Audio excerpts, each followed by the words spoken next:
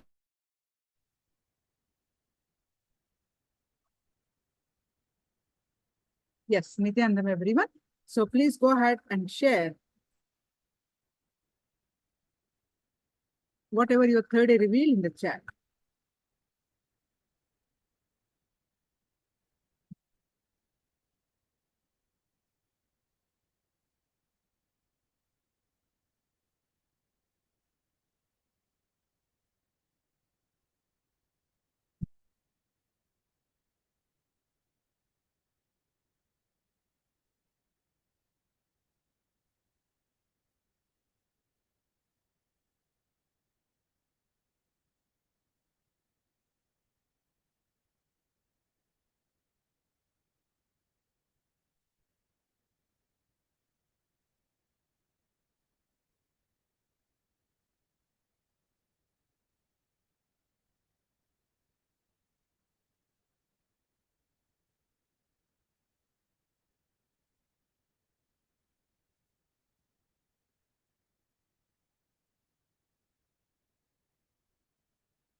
Anyone else? I have seeing some responses. All others also, please post it in the chat.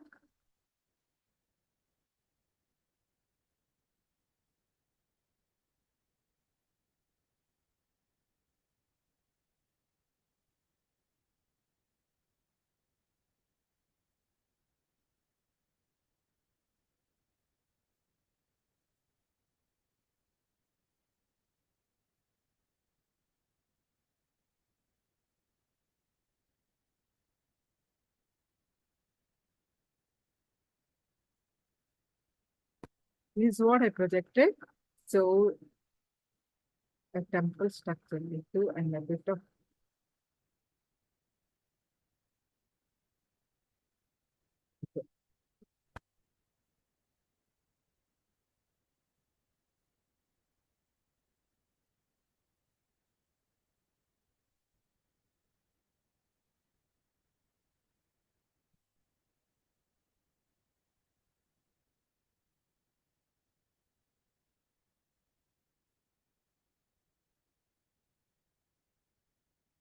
yes. Now let's enter into our sessions.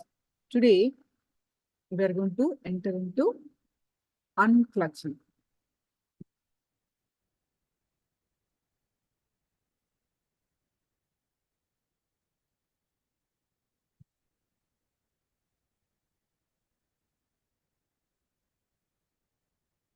This is one of the powerful teaching of Swamiji, a technique, process, teaching, whatever you call.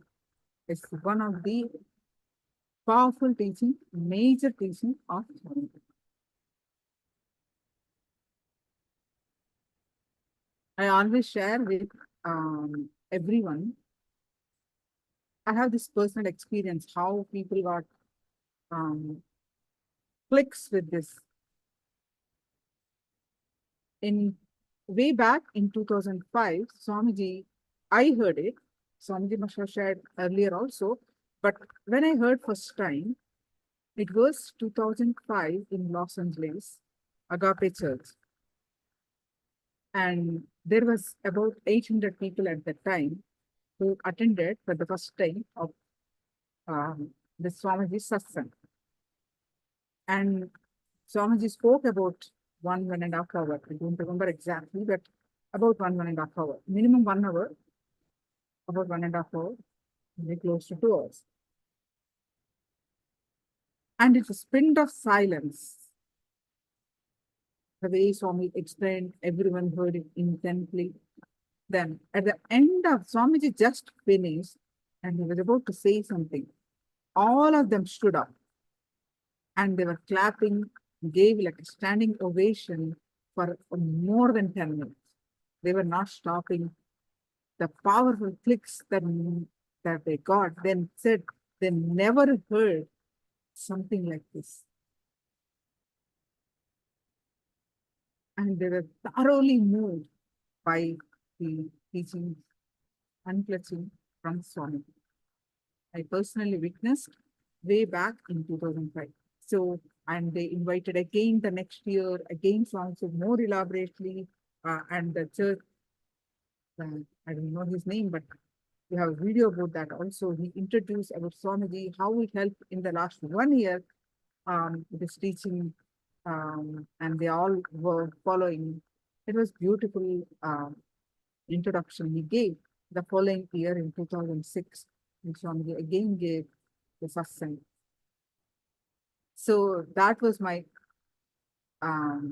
just wanted to share how when they get the click from this powerful teaching of Swamiji, how everyone moved.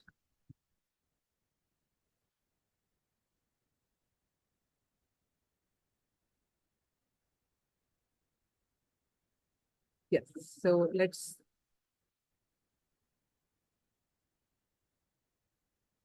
understand unclutching, the introduction to unclutching.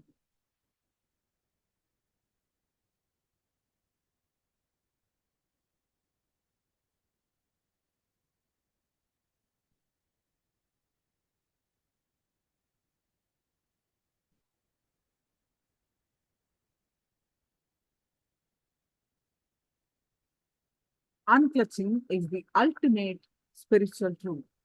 This process, unclutching, can directly upgrade your very consciousness.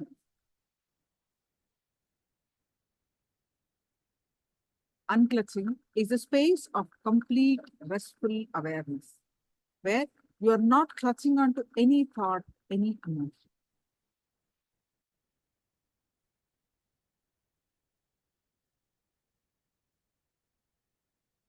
Unclutching is a space of complete restful awareness, and where you are not clutching onto any thought, emotion, and most of us prisoners of our past. What we clutch? Something that happened in the past. We are like the prisoners of our past. We repeat the behaviors we are familiar with. The results in the feeling that life is repetitive and boring, that we never experience anything new. When we unclutch, each moment becomes fresh, exciting, filled with possibility. Let me define this word unclutching. Being unclutched. When you are not transferring the stress and load created by one thought to the other thought, carrying that load constantly.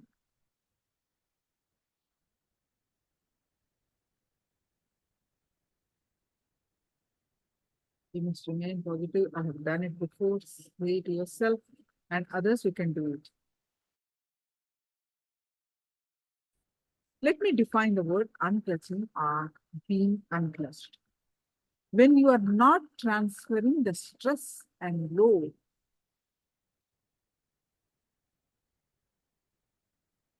created by one thought to the other thought, carrying that load constantly,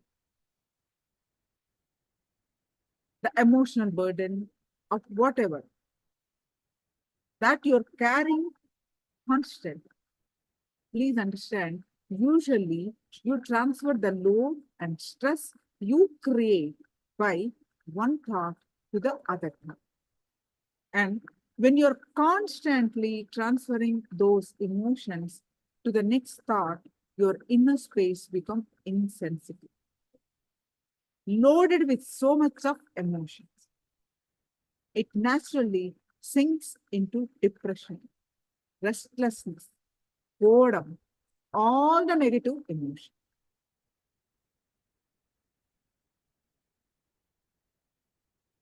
Unclutching is not connecting one thought and the other thought and carrying the same stress and emotion. When you unclutch, you stop carrying the stress and negative emotion from one thought to the other thought. And when you don't carry that stress, suffering, negativity, pressure, restlessness from one thought to the other thought, naturally you experience peace inside. When you're not transferring the stress and load created by one thought to the other thought, carrying that load constantly, that is what is called being untouched. If you have the power to bring new thought, you have the power to drop the old. Understand this. If a thought can be made to leave your system once, it can be done again and again. If you can replace the thought 10 times, 11th time, it will not come. Frequency will come down. And let us all do a small exercise. Just take 2 minutes, pen down all the thoughts coming up in your inner space without editing it. Do it as an experiment. If you think no thoughts are coming, write that also. Transcribe your mind. Any thought that is coming, just pen them. Even if you've done it before, do it again. Now, just 2 minutes, transcribe your mind.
Now,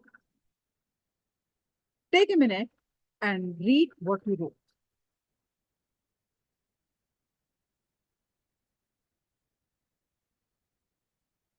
Just read what you wrote.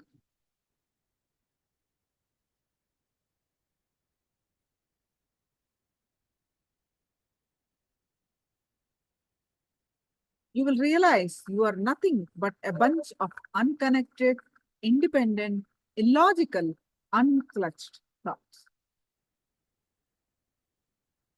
There is no connection between the thoughts. You are not aware, but constantly you believe you are aware. Every single moment which passes in your life without your presence is suffering. There is a beautiful pramana from Sarva Jnanottara Agama, second chapter, knowledge section. Within the refined seeker who has set aside all sorts of associated thoughts related to worldly pleasures and objects, who had transcended the fluctuations and modification sustained by the mind, a significant state known as Unmani Bhava gets unfolded. What is that Unmani Bhava?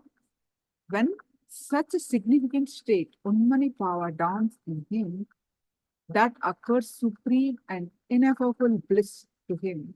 Unmani Bhava is a particular transcendental plane of consciousness above the Brahmarandra.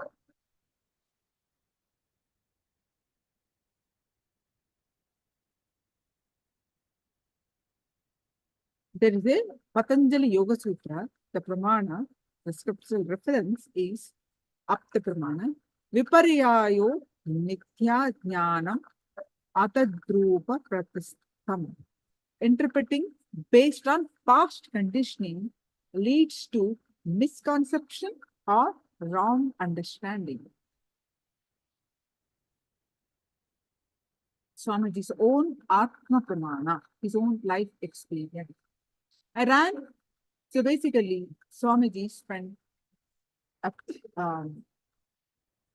his about 10.5 months with Arunagiri Yogeshwara, his beloved Guru. And after that, literally he spent very close proximity when Arunagiri Yogeshwara came down for Swamiji in the physical form.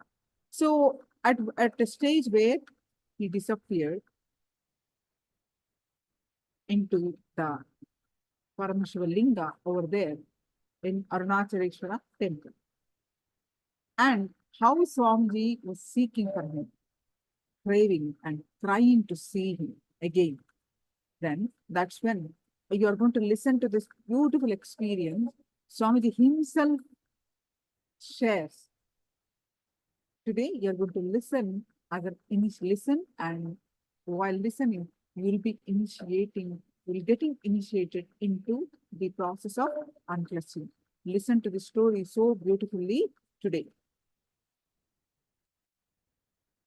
in his own voice. Now let's understand about the unclutching.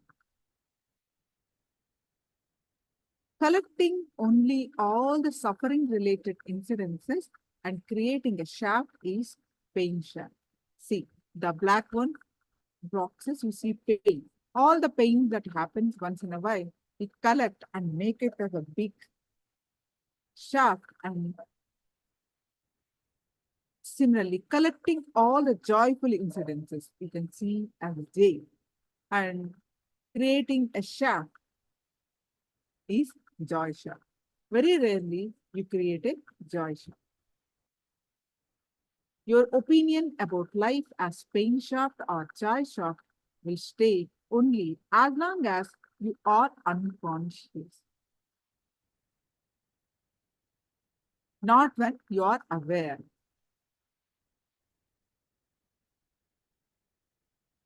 When we unclutch, the first thing that will happen to us will be an inner healing effect, a deep silence and peace in us.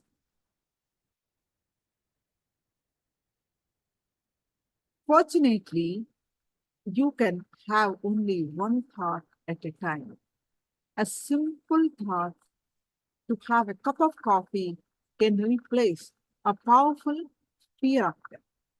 So, only thing you need to do, decide till it stops, I will replace.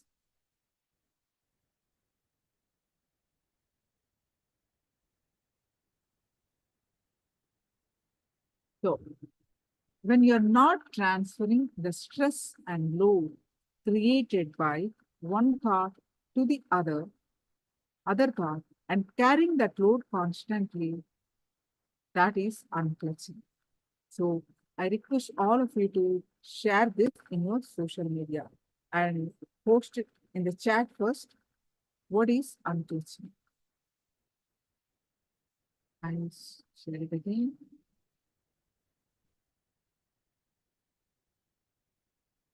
Take a minute and post it. What is your understanding of this session, short session in the chat?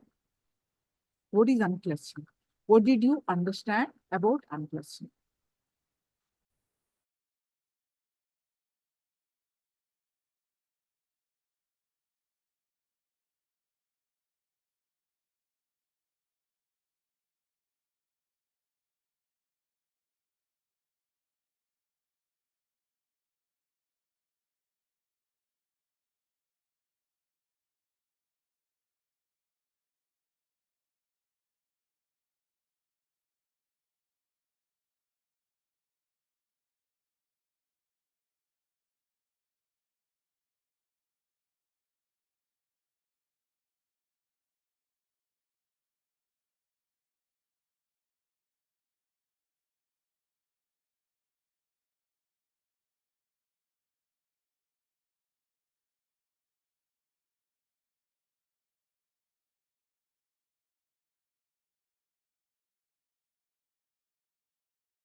So what is unclutching? Please post it in the chat.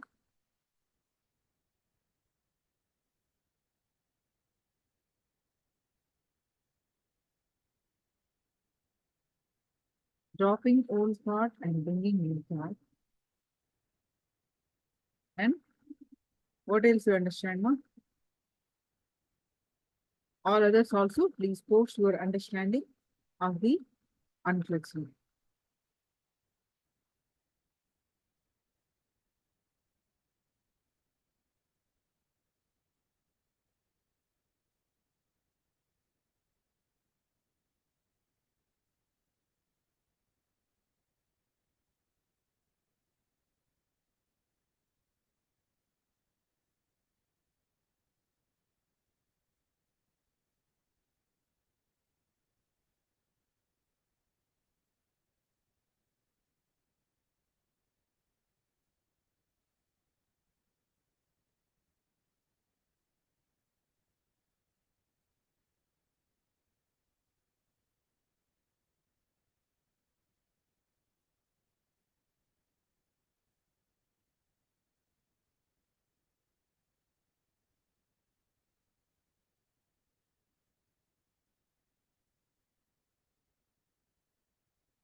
Whenever a thought comes, I should replace with a new thought for at least 10 times.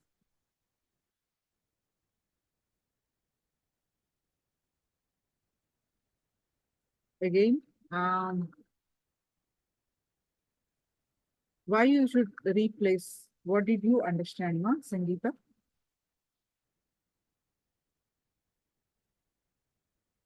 What are you unclutching from? What are you unclutching from?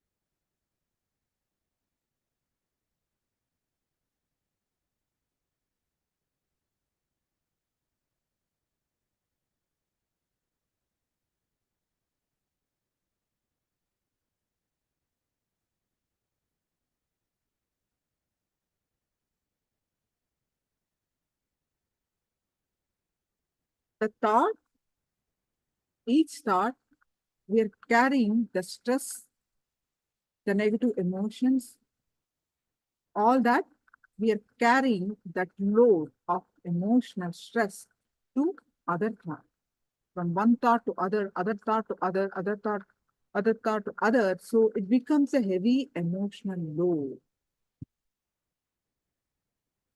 That becomes a heavy load on us, and we are unclutching that emotional burden.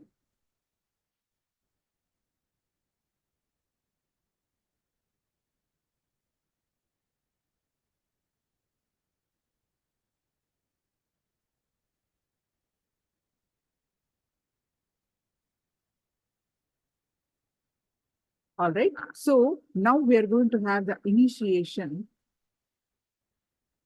Elizabeth Ma is very important. We have this initiation. Swamiji want to share his beautiful experience of Arunagiri, how Arunagiri Yogeshwara, how he connected with him and how he got the initiation of unclutching from Arunagiri Yogeshwara. So get ready.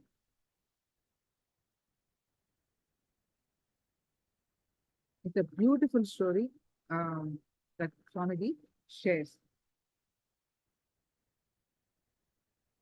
So this is the initiation.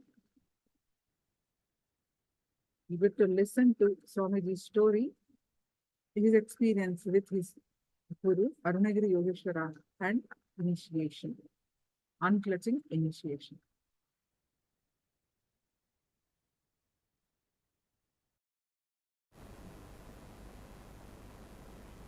You all have reached enough level of completion to mirror exact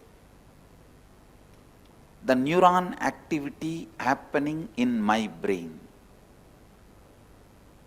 So understand,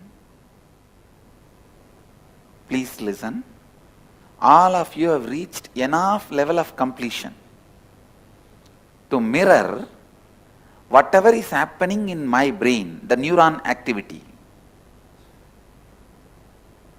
Now, when I am narrating this experience, I wanted to tell you with integrity, authenticity, responsibility, enriching and causing.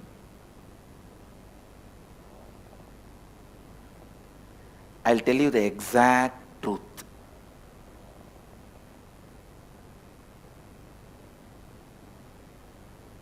As it happened, authentically. When I am going to narrate, that same experience I will be letting it happen in my brain. I will be letting that same experience, that same neuron activity happen in my brain. So just sit and listen from the space of feeling connection. you will see the same neuron activity just mirroring in your brain. Understand? All of you are clear?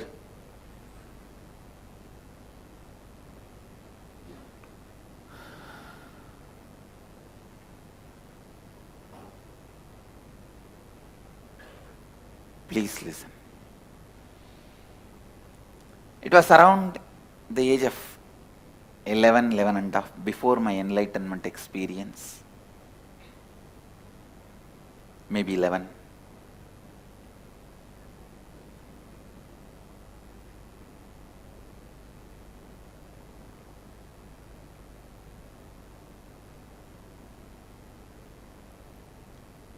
One day, as usual, I was going around the temple. Actually, temple was the place I was brought up, literally brought up. That is why some of our ashramites and swamis trying to buy the house in which I was brought up. They were trying to buy the house. I said, if you have to make a memorial for the place where I was brought up, where I was born can never be bought because it's a government hospital. If you have to make a memorial in the place where I was brought up, you should make the memorial in the temple, not in the house I was brought up, because I spent more time in the temple than the house I was supposed to be brought up, the house where my parents were staying.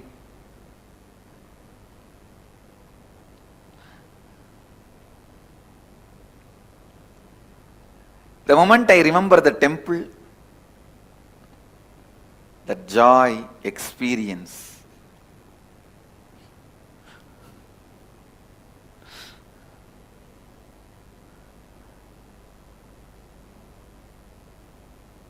I can say that the temple was the place, everything for me in my life. So early morning, 4:30, the temple elephant will carry the water pot for the deity's bath, sacred bath. It will go crossing the street where we used to live. From my family temple, it will go to the main temple. My whole family and the community was very closely associated to temple and its administration.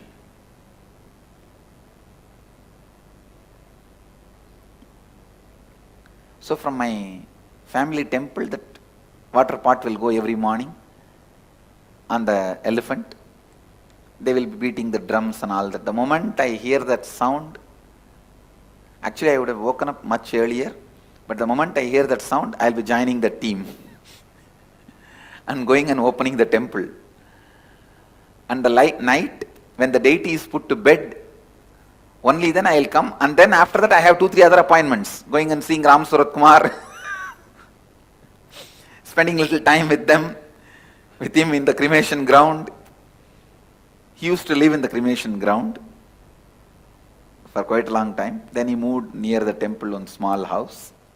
Wherever he is, I'll go and sit with him and spend time with him. And then late night, I'll come back to the house. So one day,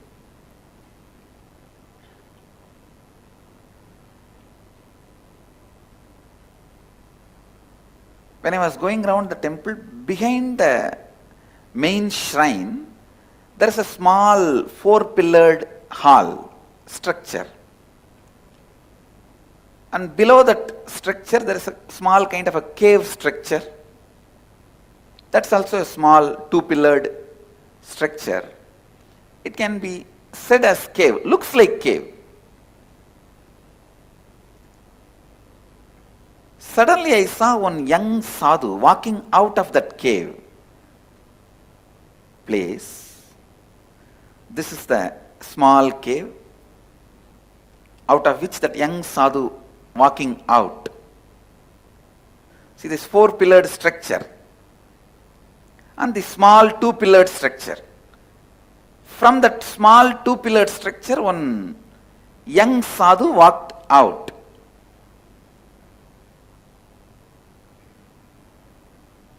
I used to think it was a cave because of the darkness inside. Young sadhu walked out. If I have to describe his beauty and grace, young, well built, long hair with the sacred ash on the face and kumkum and rudraksha, only one dhoti in the hip and only one towel on the shoulder, bare chest, whole body was literally shining. Shining means really shining.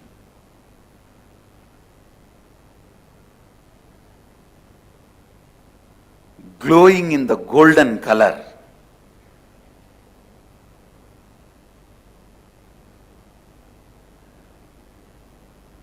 Maybe I can equate this photograph. I can't say exactly like this photograph because in this photograph they painted him more bluish. When I saw him, it was not bluish. It was more a golden color. And there was no snake around his neck or a moon around his neck.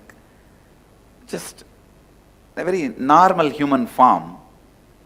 But an extraordinary grace.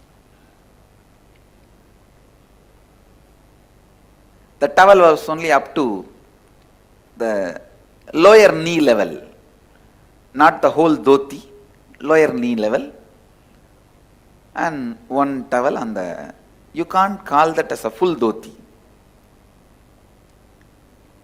Little smaller than dhoti, and one towel on the shoulder, rudraksha.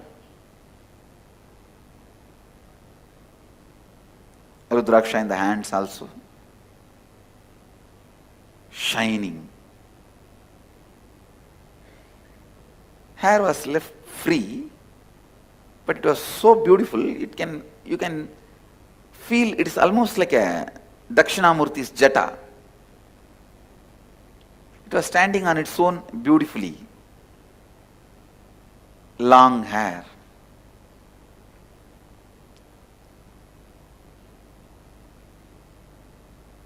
And the main thing I have to tell, wide smile.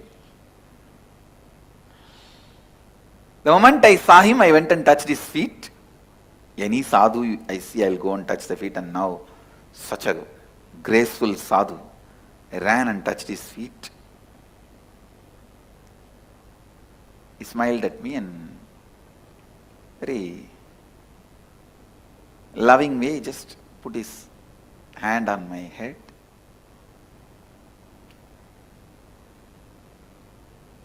First sight itself, I experienced the deep feeling connection.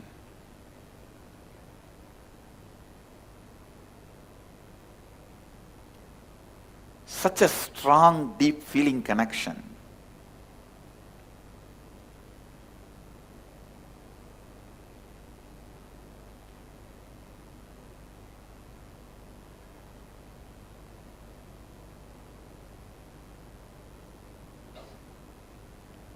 As usual, I have regular questions for any sadhus I see. You are from where? Who is your guru? And what do you do? Have you achieved enlightenment? In Tamil I used to ask, Atma Sakshatkara Ayiricha Ungalukku?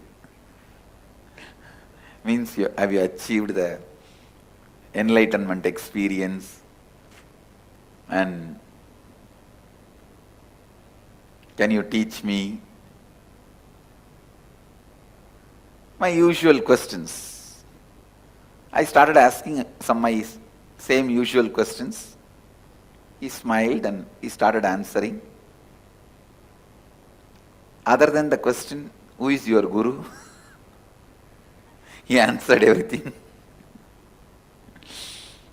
And then some ordinary topics.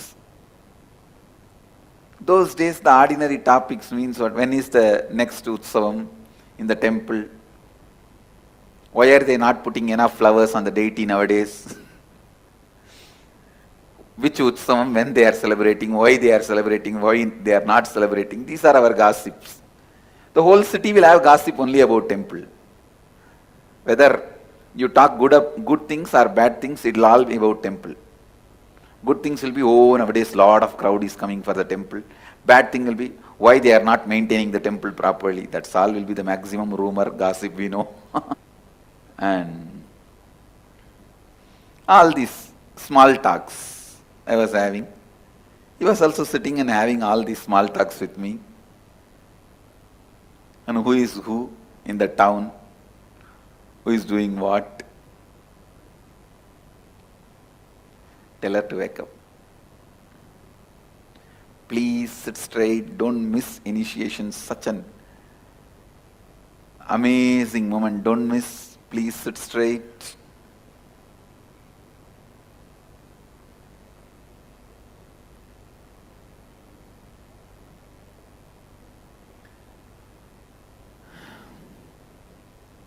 So he was having all small talks with me. I was also having small talks. I still remember, I even spoke about one temple priest having an affair with a temple dancer girl. No. He sat, he spoke even about those things to me. I still remember. He was telling, do you see this big street Brahmin continuously going to that 4th street? Why is he all the time going there, to her house? I said, yes. And he goes there and directly comes to temple also. Doesn't even go to house and takes bath. We were having all these small talks. I still remember in Tamil he was telling, Patya, அந்த பெரிய தெரு குருக்கள் ஒத்த வடத்திற்கு வாரம் போயிட்டு வரார் பத்தியா. So, all these small talks are also we were having.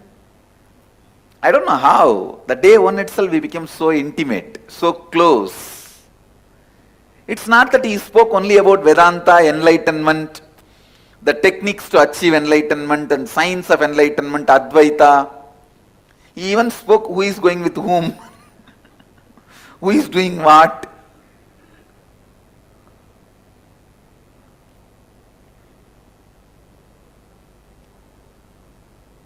Somehow I became very close, intimate. Within one day, if I have to give the essence of my first meeting with him, I won't call Advaita, I won't call enlightenment, I won't call spirituality, I won't call I met a guru and all that. I will only say, essence of that first day meeting is friendliness. He radiated. God. The amount of friendliness I felt with him, that love I felt with him. Love is a too poor word, stupid word sometimes. Friendliness, that seems to be more right word.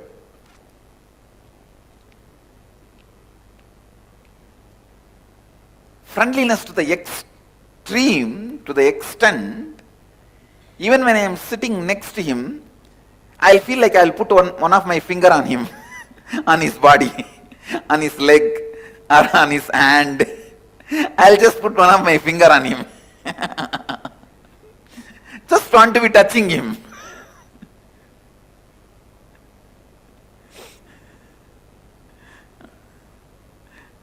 Or I'll just hold his little finger.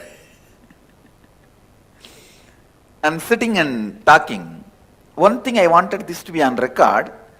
I don't want to say only I saw him, because when I was sitting and talking, the watchmen who walk in that area, or one or two people who come there to fetch water from the temple tank,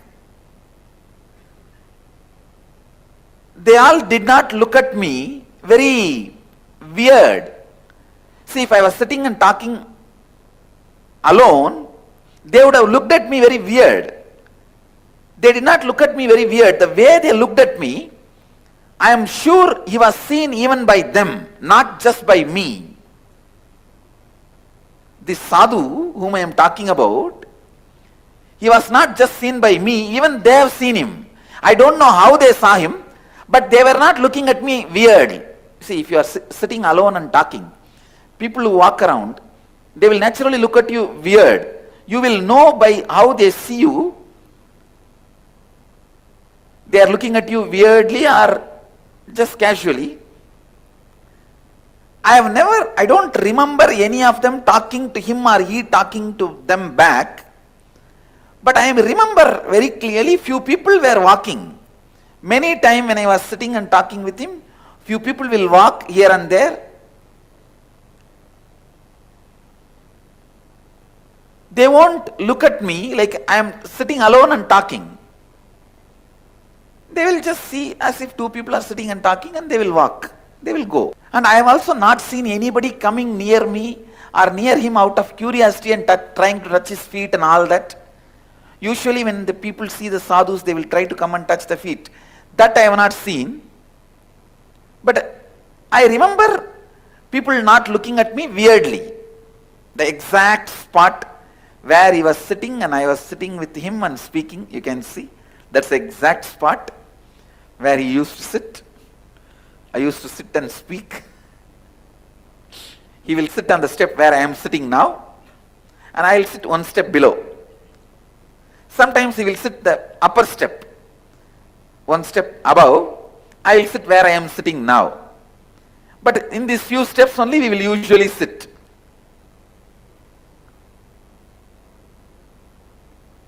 And those days that grill gate was not there. The gate was, I think, different, maybe wood. I don't know. I don't remember now. But I don't think it was a grill gate. Anyhow, this is where we used to sit.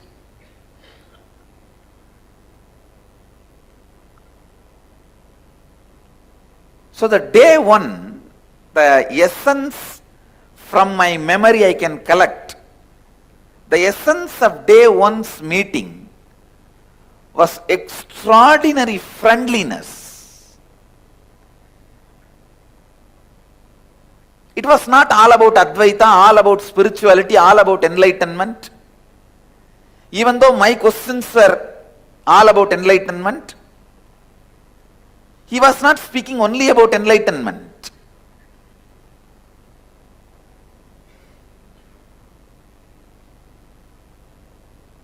He was making jokes, comments,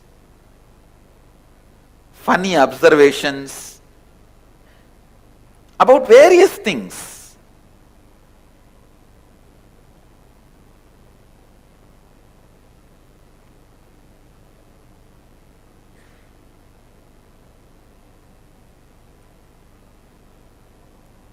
I am not able to remember that every statement by statement, sentence by sentence, but one thing I can recollect is that extraordinary friendliness he radiated and the space he gave me.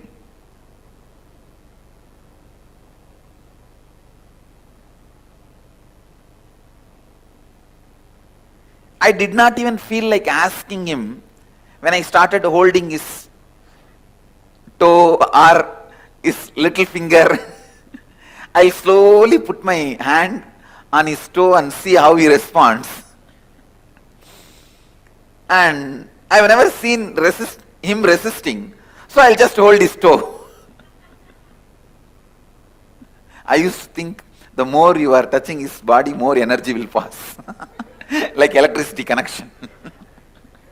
That's a belief I had, and he was so friendly. Not only he did not resist, he entertained.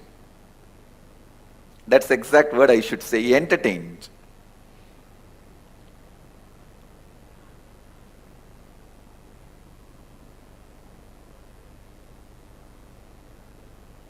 So first day I went up to holding the toes.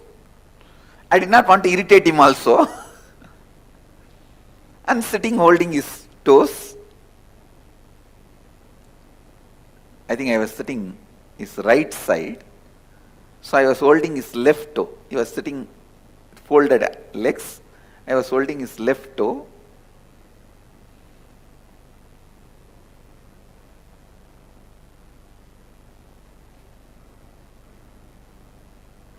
Maybe that is why I got Devi's grace first. Left side is Devi's. Na.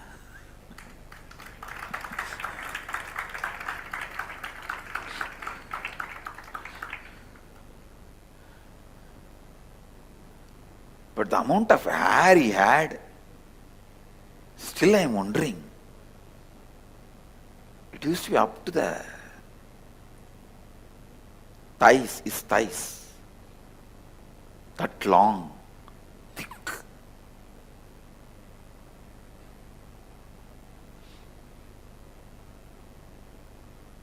Whenever I see long hair, I will remember him only.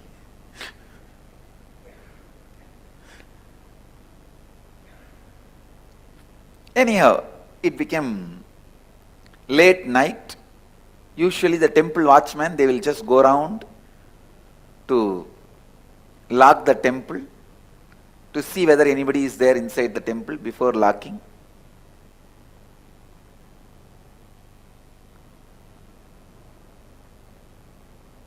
Those days, I was very close to the watchman, so they will say, sometime, if I am sitting, hey, if you want to sleep here itself, sleep, but don't come in between the night and ask us to open the door to go out. If you want to leave, leave now, or you sleep here with us itself. But don't ask us in the middle of the night, you want to go to the house, open the door. What do you want to do? They'll give me the option. Sometime I'll go out and sometime I'll sleep there itself. Usually I'll go out because early morning to take bath, again I have to go to the house only. The temple, inside temple, the bathroom and the restroom, we will not be able to use. So we will have to go to the house only to take bath and get ready. And I also had deities, I have to do puja, my personal deities. So I have to go to the house only. So it became late night. And I remember the watchman telling in Tamil, Samingla, Enchiponga, time achi, koil putno. So with this word, I can be sure that he was seen even by the watchman, because the watchman addressed in plural. He said, "O Swamis, go out, we will have to lock the temple. Go to your home, we have to lock the temple." So he did not address as a Swami, he addressed as Swamis. "O Swamingla," means it is he was also seeing him. That is why he addressed as both Swamis. Go out, we will have to lock the temple. Then I looked at him and told him, "Where are you staying?" He said, "I am staying in the temple only." But actually, some of the sadhus were staying in the temple at that time. They were all having their own small caves. I thought, he is also staying here in one cave. I said, "Okay, then I am going to the..." He said, "All right, go to the house and take bath and sleep and do your puja and come back tomorrow." I told him, "If I come back tomorrow, can I see you?" He said, yes, anytime come here and call my name, I will come out. I am here only. And he showed the cave. I was thinking that as a cave at that time. So I went to the house. I tell you, just visualize when you fall in love first time and you are waiting to meet the person again next day morning, how the clock will not move. That is exactly I was feeling. I was sitting, every 10 minutes I'll see the clock. I had one small alarm clock for me to get up and go to the temple. That clock will make such a noise. Everyone will in the house will curse that clock and me early morning every day.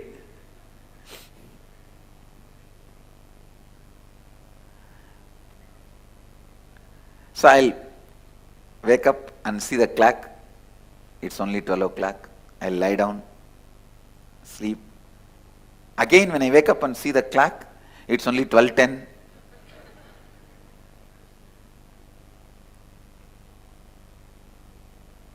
Actually, I moved the needle. I wanted to make it as a 4 o'clock. Because 4 o'clock they'll open the temple door. Then I thought, if I move only my clock, how can I make them open the temple? I waited. Around 2:30, 3 o'clock, I could not handle anymore. I ran and took bath, did all my puja. 4 o'clock, I came and stood in the street for the elephant to come to the temple. An elephant came as usual. It came around 4, 5. But that 5 minutes I cannot tolerate. I can't handle. What happened to the elephant fellows? Nowadays they are not following the tradition properly. I cursed his father, his grandfather, his great-grandfather, his whole Vamsa. These fellows don't do anything properly nowadays. Finally, that elephant and all the team came. Only that day I was feeling this elephant is walking very slow.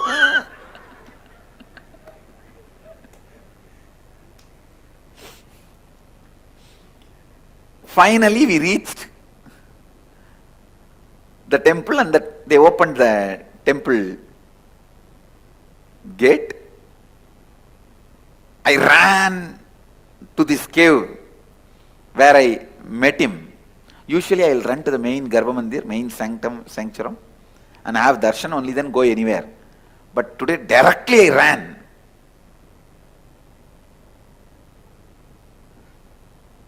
I called him Swami, Swami. Immediately he came out again.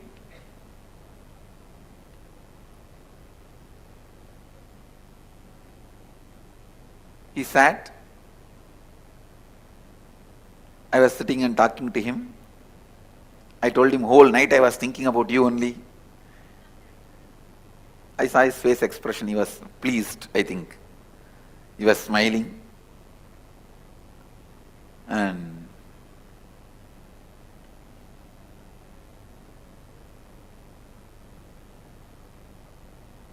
I saw him, that time itself he was dressed as usual, means one dhoti, saffron color, not the color exactly I am wearing, little light color, which we used to have earlier, that light color, and one towel on the shoulder. He was already ready with all his vibhudi and kumkum and rudraksha. I asked him, you finished your puja? That's the usual question. He smiled and he did not answer. Many of the questions you will just smile in a very mystical way or mischievous way. You can say both blunder of mystical and mischievous.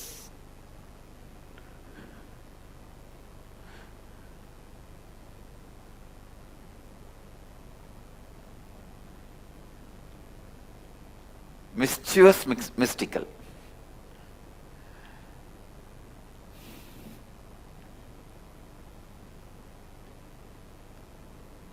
So again, second day also I sat with him and we were speaking so many things. I remember whole day passed,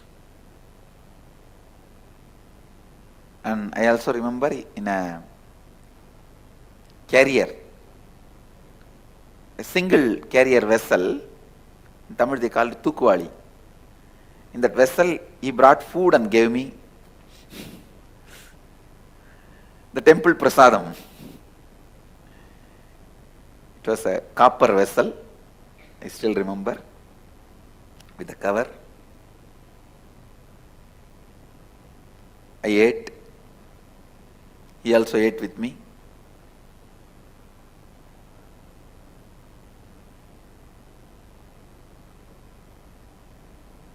He was clean shaven.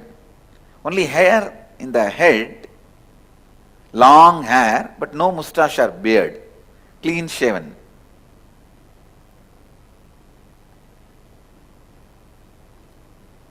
Was looking very young. If I have to assess his age, it will be, I will surely assess less than 30. I can say 25 to 30. That is what I will assess. But well built and graceful.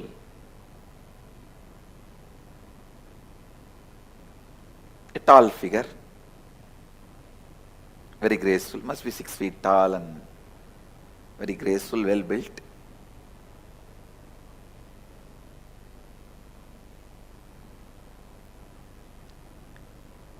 Again we were sitting and talking. More than talking, I know it was just spending time together.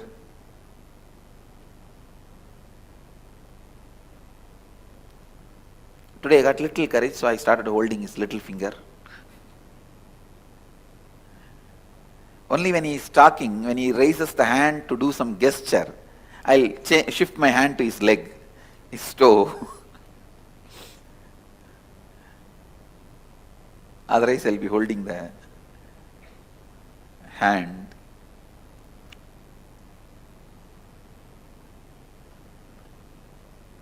It went on for many days, weeks. In 10-15 days, I can say, he became almost just breath of my life. My day is like whole day I'll be with him, whole night I'll be waiting for him, that's all. How many of you wait to come for the morning satsang to see me? Then all of you can understand what I am saying. You just wait for the next morning to happen, to rush and see him.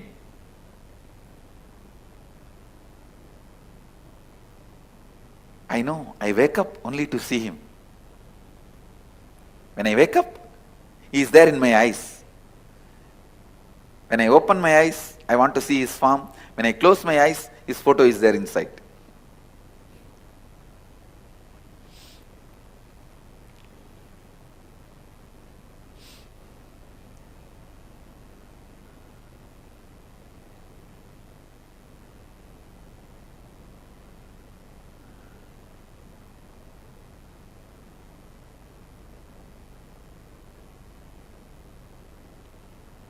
If I have to describe my relationship or what was happening at that time with him,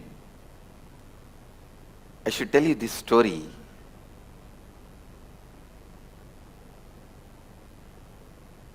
There is a beautiful example in Upanishad. Upanishad is the source book of Hinduism, just like Bible for Christianity, Quran for Islam. Vedas are the source book of Vedic Hindu tradition, and Upanishads are the main chapters of the Vedas based on which our life is running. Upanishads are more like instructions and truths about life. So in one Upanishad there is a beautiful story. In a tree, huge tree, there was a small bird which used to jump from branch to branch Sometime it will eat sweet fruit in the tree and jump. Some other branches will have a bitter fruit. When it eats the bitter fruit, understand, it's a very beautiful simile or a example with an amazing truth.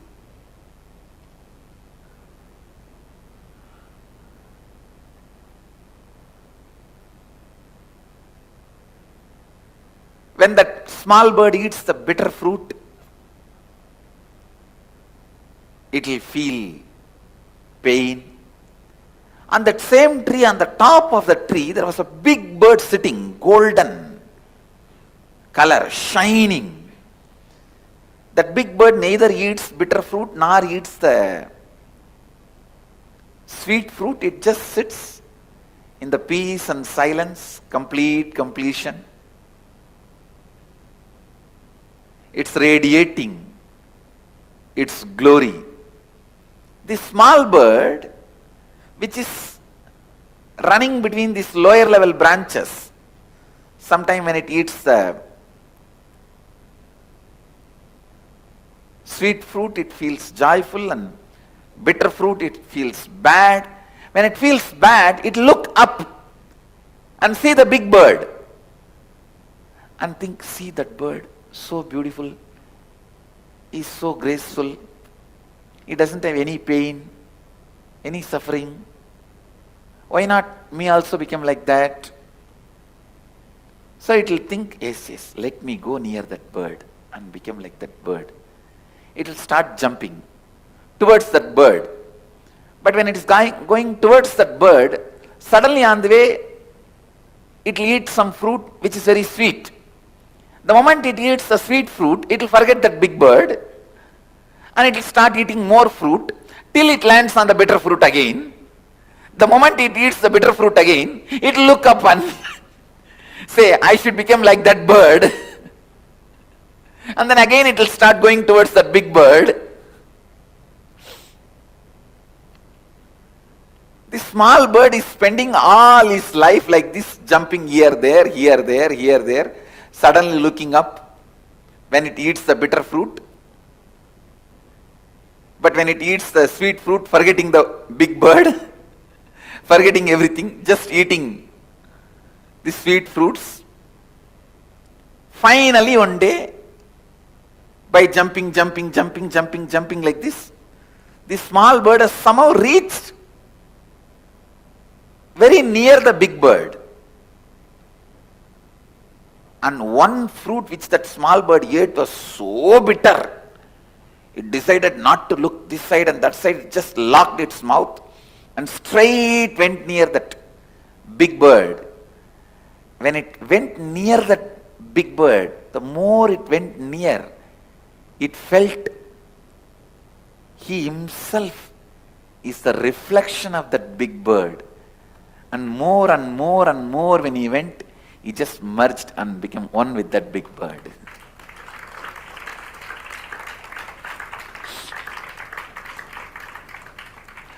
I don't even need to explain the concept behind the story, I think now. I've explained the example so clearly. The concept I don't even need to explain, all of you understood, I think. But I'll try to give a few more words for you to understand the concept. Big bird is the cosmic enlightened being. Paramatma. Small bird is you, the individual soul. The bitter fruit is the incompletions and pains and sufferings. Sweet fruit is the once in a while small joys, completions you experience. When you experience little sweet things in the life, kind of a fulfillment, you forget about Paramatma. But when you get into the bitter fruit, you immediately remember and look up. And here, there, jumping. Somehow, when you really eat a bitterest fruit, and you decide after that you will never open the mouth again, means you will never allow any more incompletions. and straight look up and move near him, you will understand first you will understand you are his extension.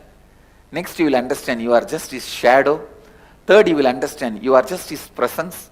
Fourth you will understand you are he. Exactly. This is the exact relationship I had with him.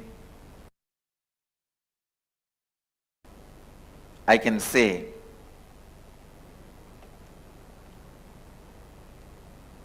he was my everything. Everything. One day in course of conversation, I was telling him the story, some incident about one of the great saintly enlightened disciple of Ramana Maharshi. That disciple used to write the teachings of Ramana Maharshi, and every day he will bring it and show it again to Ramana Maharshi. And if there is some mistake, spelling mistake or grammar mistake, Bhagavan will edit in his own hand, with his own handwriting.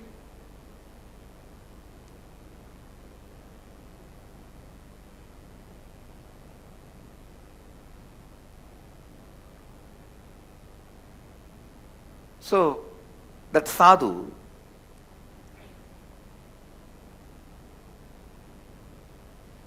by the time actually I know his name, I asked his name, he said, Arunagiri Yogeshwara. I know his name by then.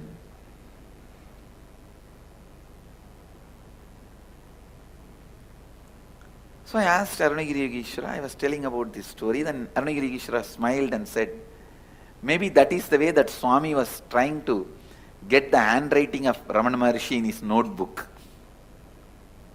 And he also made a comment, just to get the Ramana Maharshi's handwriting, this Swami will make more and more mistakes. The moment I heard, immediately I thought I got a very brilliant idea. I thought I will also start writing and bring the notebook to you. You will pen down, you will write, I will keep your handwriting with me. And I did it. At least I had 3-4 notebooks. It's very unfortunate that we are not able to get those notebooks. Now, let's see, Kalbhairava will get it for us.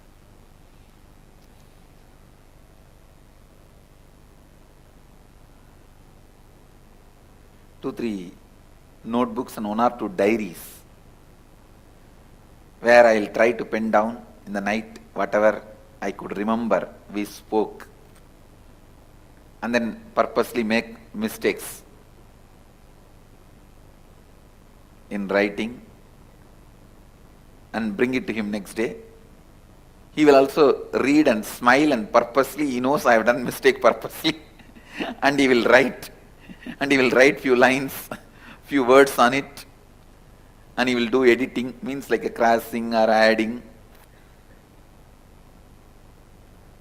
And I very clearly remember he has signed even once, Arunagiri Yogeshwara.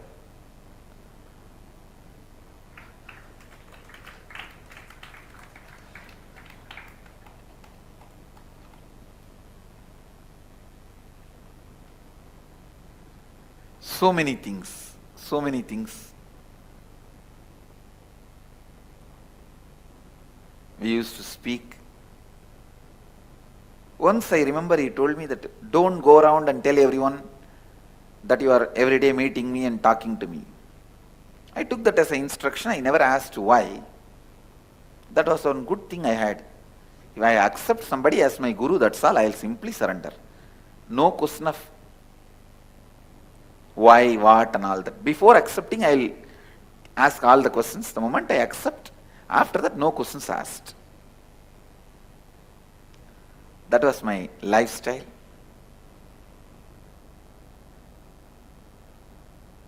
Everything was going well.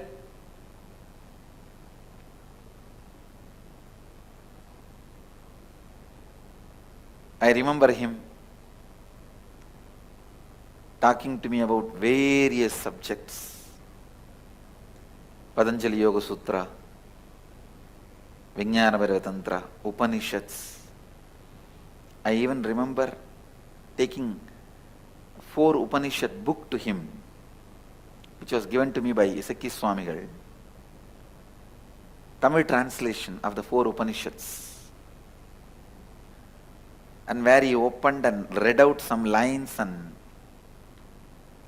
explained some lines to me.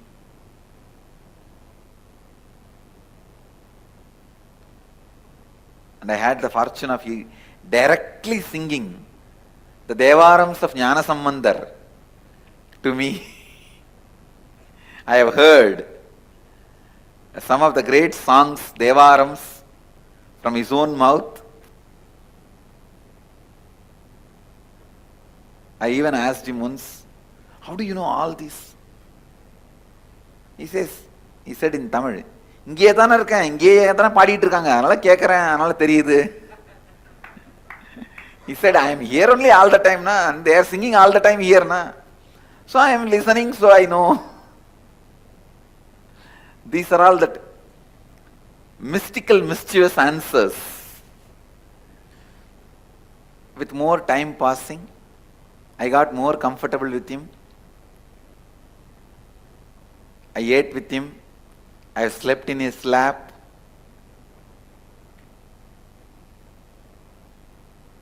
Sometime he will sit, I will lean on him and stretch my leg.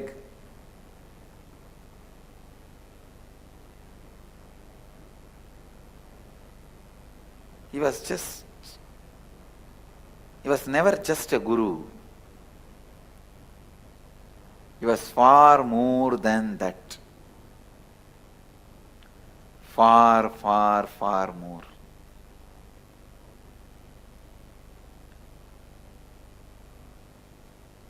He was much more than any fantasy you guys can have about Guru.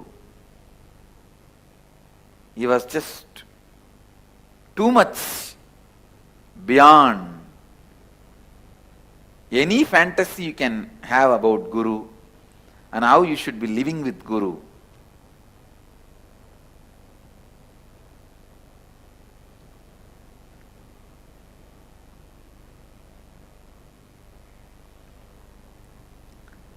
Whatever fantasy you guys may be having, how you should be living with Guru, I have lived 1,000 times more and beyond with him.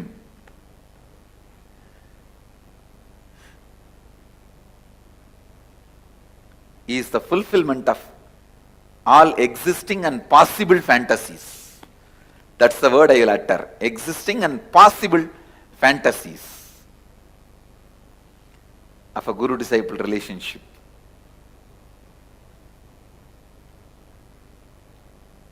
I have seen him materializing. I have seen him flying. I have seen him perform all types of miracles. I have seen him teaching me all these siddhis. While he teaches, he will perform and show. I have seen him bringing the moon directly in front of me.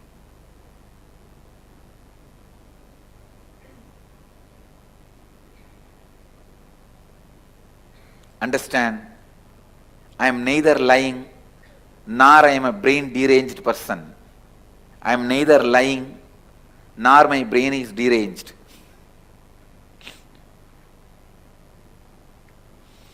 I am not telling you any stories. I am telling you the truth as it happened.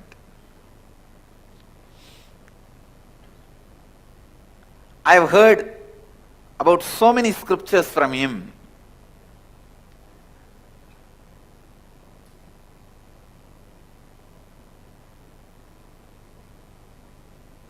Never he will take more than few minutes to explain any scriptures to me.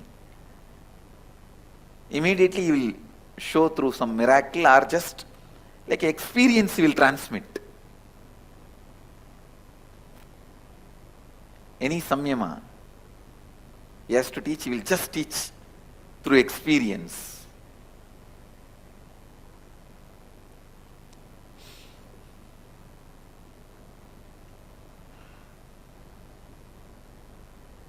whether the way he looks, sits, carries himself, or the words he utters, or the joy he radiates, or the friendliness he radiates,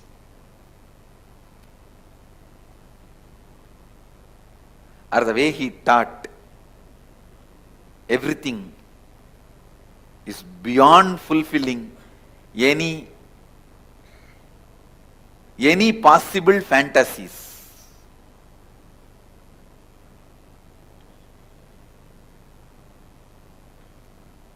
I have seen him making disappear the whole world other than both of us, or showing everything inside him.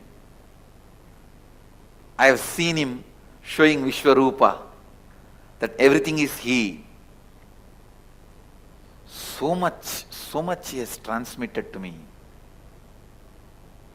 I don't know whether I will be able to transmit all that to humanity, at least put it in record.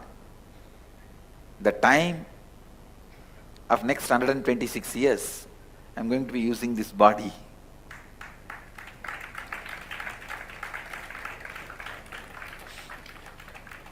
So much he has transmitted.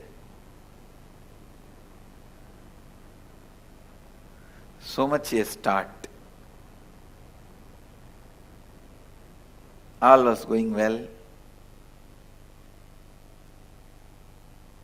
Almost he became my life breath. And I will even carry food from the house and he will eat. One great thing with my mother, she is such a sweet person, never, ever, she will say no to people, food. Any sadhu comes, any beggar comes.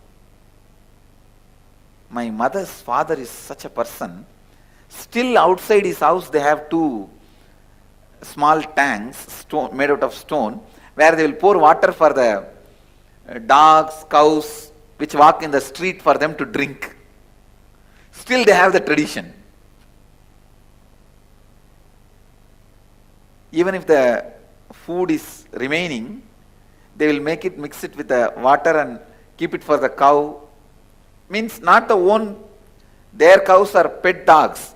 For the stray dogs, for the stray cows, which goes around in the street.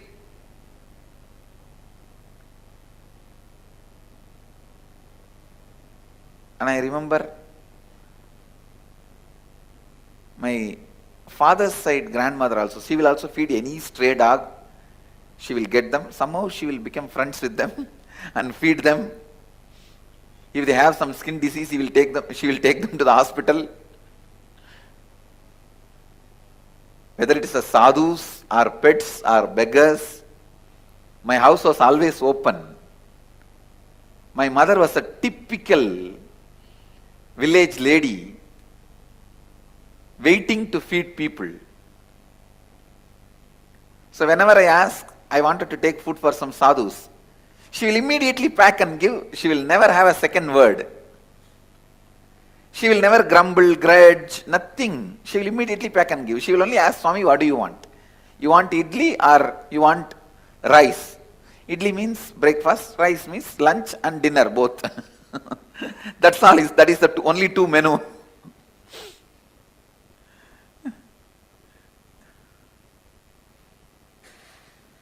That is a standard menu.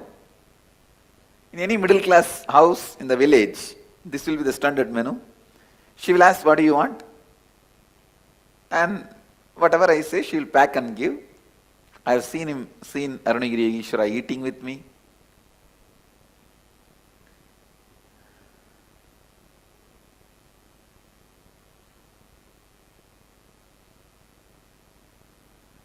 One day I told him, please you come to the house, my house.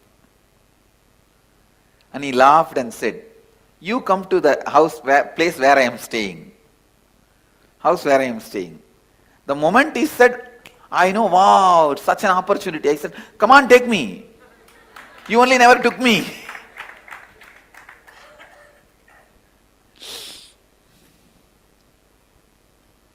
I told him, come on, take me, take me. You never took me the house where you are staying. Take me to your room. I thought inside that cave only he is staying. I know in Tiruvannamalai temple there are so many caves, and I have seen the cave size of where 1,000 people can sit. Please understand, in Tiruvannamalai I have seen the caves, such huge, large size caves, 1,000 people can sit.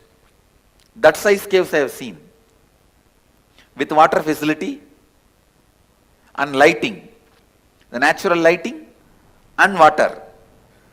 I have seen the caves. So I thought maybe this cave will lead to his cave where he is staying.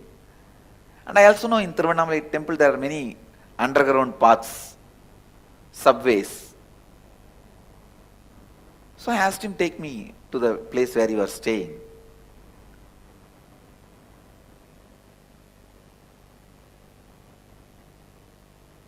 He said, come on, let's go.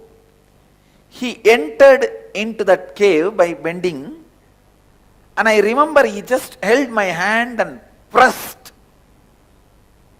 Please understand, now I wanted to put this on record. First time when he pressed the hand, I lost body consciousness. All these days I was with him, I never lost body consciousness. First time I lost body consciousness. So, from this moment, whatever I am describing, I do not know whether physically I was part of that scene or I was taken out of my body and this experience happened. I am not able to be clear. Because the moment he pressed my hand to pull me inside the cave along with him, I lost the body consciousness. And even the scenes I remember after this were not like this worldly. He just walked into a cave and I also walked with him, and suddenly the cave opened and we came out and I saw a huge banyan tree, little bigger than our Biddi banyan tree. It was Arunachala hill, that much I can very clearly say. And the huge banyan tree.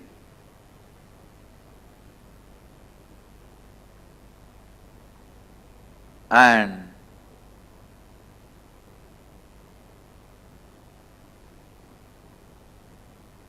maybe some 20-30 sadhus were sitting around the seat of the Guru. The seat of the Guru was empty. They were all sitting down, meditating.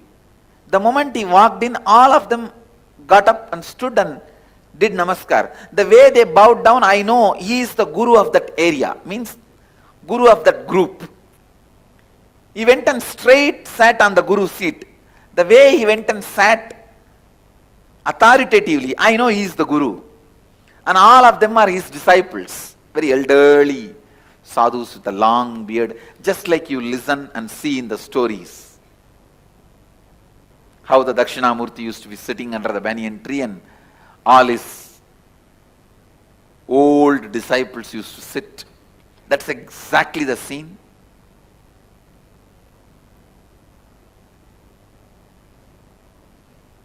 The scene happened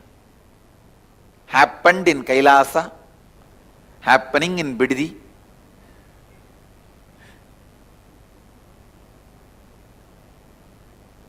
Was literally happening. I saw.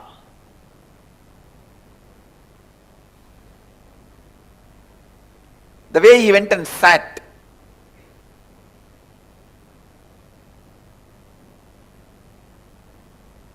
Literally he sat like Dakshinamurti only. He just went and put his leg little this way, that's all. That's the way he sat. Where he put the left leg on the right leg and little closer he kept than usual posture of Dakshinamurti, you see. This is exactly the way he sat. And he started answering some of the questions they all asked.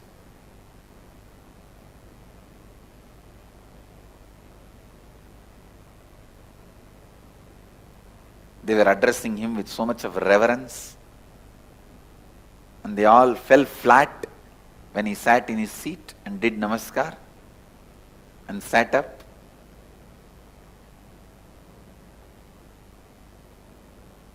I was the only small boy in that group, but I was looking around and seeing all of them. Maybe after some time, their attention turned on me, and one person said, "Who is this person? He is the only person without kavi here, who is not a swami, sannyasi." That kind of it did not exactly meant I am not a sannyasi, or a person without having kavi, something like that. Because I was with my school uniform. I remember very clearly that dark blue and light blue.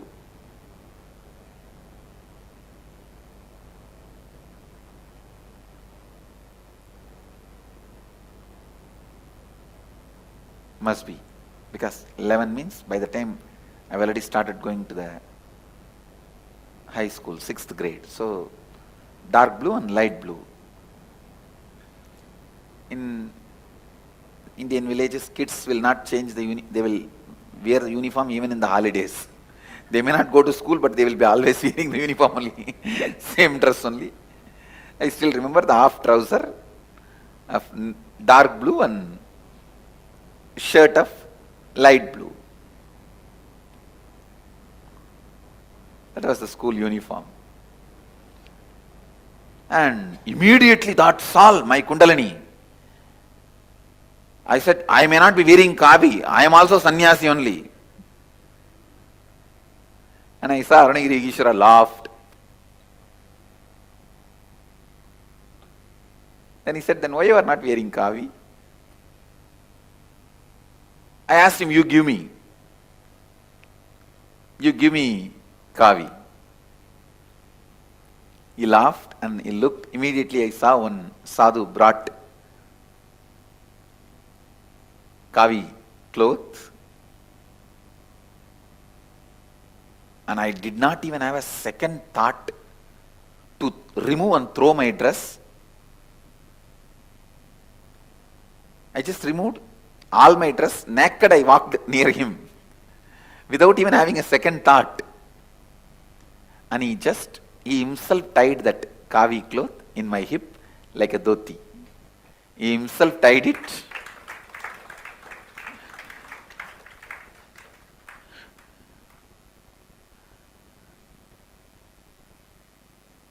I still remember, just tied the cloth and hugged me. Gave energization, put his hand on my head.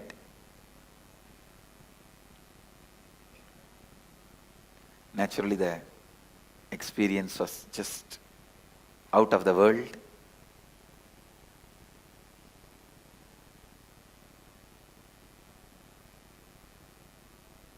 I came and sat in the group. Now I felt one with that group, and group also felt one with me. They did not feel now I am an outsider. One good thing, still I have that cloth given by him. Still the cloth is there. Because the cloth is there, I feel the experience is either happened in the physical plane or a metaphysical plane which gets converted to physical plane. See, there are some metaphysical experience which disappears when the conversion into physical plane happens. But there are some solid metaphysical experiences. It becomes physicality when it comes down to the physical plane. Like Ramakrishna had an experience of Rama giving him the pot full of porridge. A mud pot full of porridge. When he came down from that experience, he had the pot in his hand. The pot was there. The pot did not disappear. Only the Rama's form disappeared, but the pot was there. That did not disappear. So I can say, this experience from the metaphysical plane, when it settled down into the physical plane, the items given remained. That is why I feel the experience has become physical biomemory in me. It remains as a physical bioenergy. And after some time we were sitting and discussing, and all those great yogis and sadhus, they were all talking for a few minutes, and then they all sat in silence for a few minutes. He was sitting gracefully. I neither felt like asking any question nor felt like talking. I can say from my observation that tree looked very real because the leaves were there, fruits were there, the bird's sound I remember, birds were there, and in the breeze the tree was moving.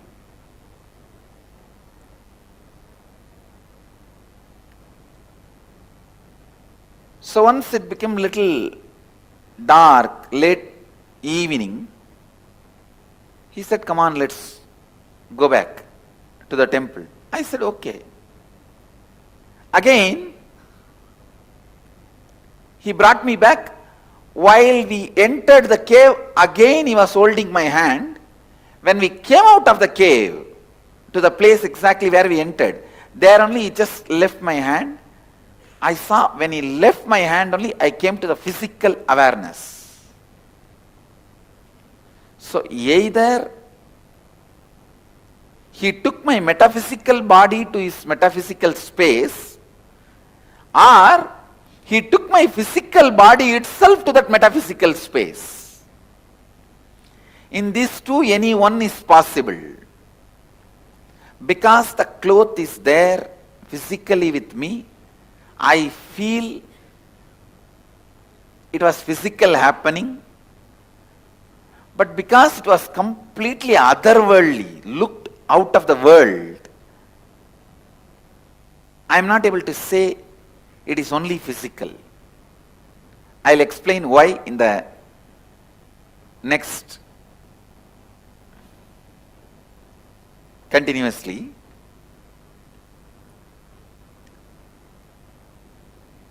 That's all. Now my ecstasy is too much. The ecstasy is too much. That new kavi, oh God.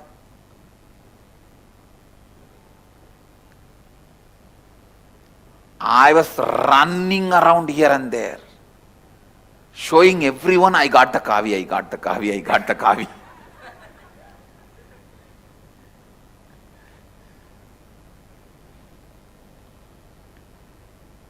He left me in the temple saying that you can go now, and he went away inside his cave. First person I ran was my guru, Mata Vibhudananda Devi, Vibhudananda Puri. Her name was Kuppammal, local name. I ran to her and showed, "See, I have kavi, I got kavi." But I did not get that joyful response from her. She became too serious.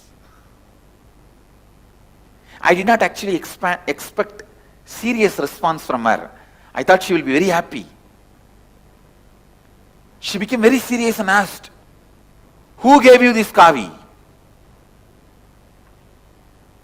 I said, "Why?" She said, "Giving kavi means they gave you sannyas." Actually, she was waiting to give sannyas to me. And how did they give sannyas without asking your father and mother? Now your father and mother, your parents will ask only me. gave you the kavi? I got little frightened. I told there is a sadhu in the temple. He gave me the kavi. Take me to him.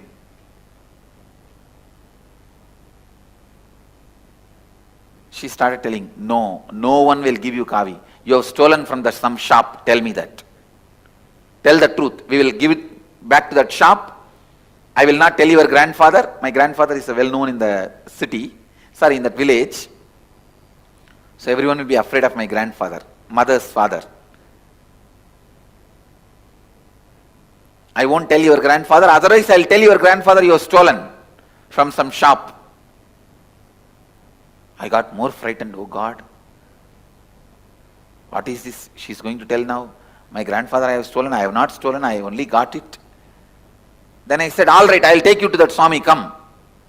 He only gave me, I have not stolen in any shop. She held me in her hand. She really believed I was stolen in some shop. The kids, when they go here and there in the shop, they will steal little candy, they will steal little sugar. She thought I have stolen.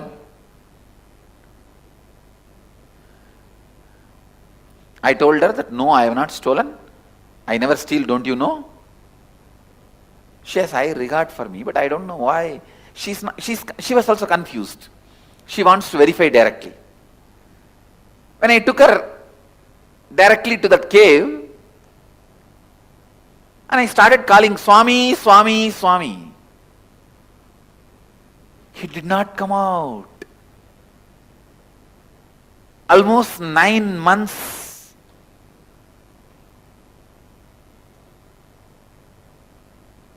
I know him. He is around me. Never he missed coming out. He did not come out. That's all. I was shocked. One side I have to prove to her I have not stolen. Other side she is now making a big ruckus that I have been given sannyas without the parents' permission.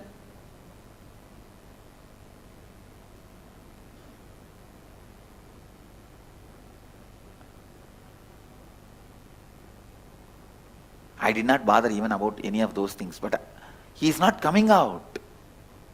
That was too much. Then she just held my ears and started turning it. Tell the truth, where you have stolen, which shop you have stolen. That's why they will treat in the Indian villages, the kids will be treated. She's my guru, that is why I left it. I allowed her.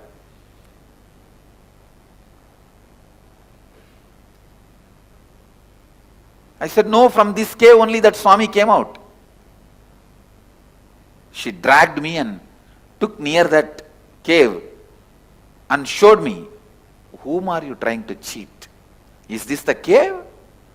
She pushed that stone and showed me. Only then I realized it was not a cave, it was a sealed, solid stone. Please understand.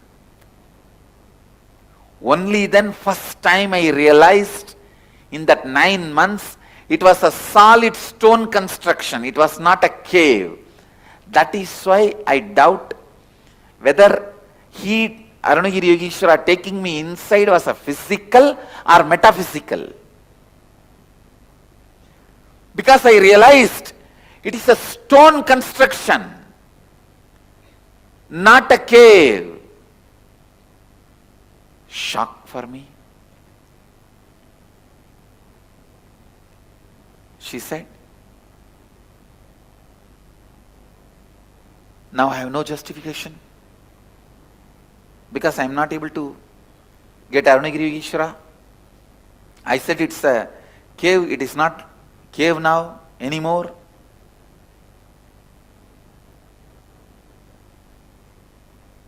I just stood. She was just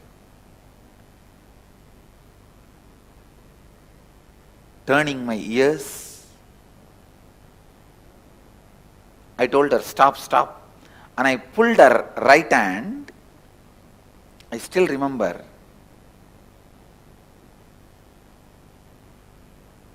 I told her, I promise in the name of Arunachaleshwara, on you, on me, I have not stolen this cloth, only Arunagiri Yogeshwara gave me. With that, I slapped on her hand. See, that is the usual way the kids will tell that, I swear. Swearing, I swear. That is the way I did that to her. In Tamil I said, Annamalaiyar மேலையும் ஓம் மேலையும் என் மேலையும் சத்தியம் பண்ணி சொல்றேன், அவர் தான் இந்த துணி கொடுத்தாரு, நான் எங்கேயும் திருடல. I told her, on Arunachala, on you, on me, I promise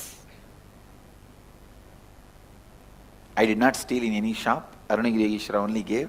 He used to come out of this cave only. When I put my hand and did that satya, I can say maybe this is the first energization I gave. No, the power of that experience was so alive. Maybe first time the mirror, the brain, my neuron activity mirrored in her brain.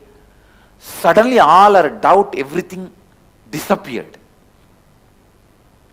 All her doubt, skepticism, everything disappeared. Suddenly she kneeled down. I saw in her ears, that in her eyes, the tears. Her ears, whole thing is completely listening to me. She said, "Unmaile solriyada? Are you telling the truth?" I said, "Yes." Now she has come to the space of listening to me. She is no more that doubting old lady. She asked, how he was looking. I described to her from where he came out. From this cave only he will come out whenever I call, and he will go in. She asked, "Did you ask his name?" I said, "Yes, I asked." She asked, "What is the name?" He said. Now it's like my zone. Suddenly with all my confidence I said, he said, his name is Arunagiri Yogeshwara. That's all. She fell at my feet. She literally fell at my feet. I was shaken because she is my guru. She fell at my feet and she was weeping profusely with tears. She said, then she got up and again she was kneeling down and said, "Really da? Unmaileva da?" I remember I put my hand on her head also and said, "Satyama Pati. Un tala mela satyama solren." Means, promise, I swear on your head. It is truth. That's it. Maybe I can say it's a second energization for her.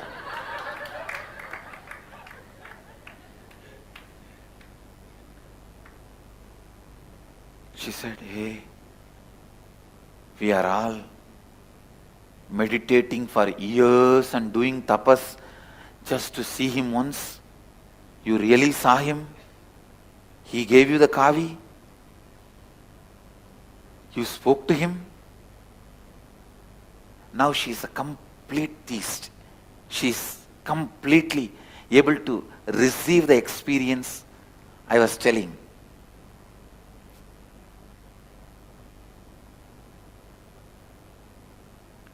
Even now I use this technique. If some of the disciples are arguing, not listening, I will just touch them. That's all.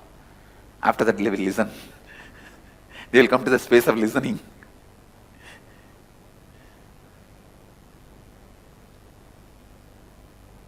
Their energy will change, will become positive.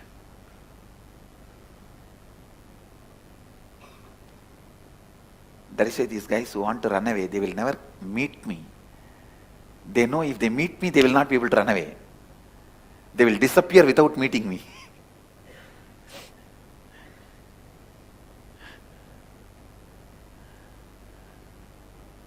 She cried, and she could not handle herself. She just left me and went away to the place where she is staying, to her house, which was actually like ashram. She gave that away to Tirunamala temple. She first wanted to give it to me. What am I going to do? I am not going to be physically staying here in Tirunamala. Then she gave it away to temple. Now temple owns that property.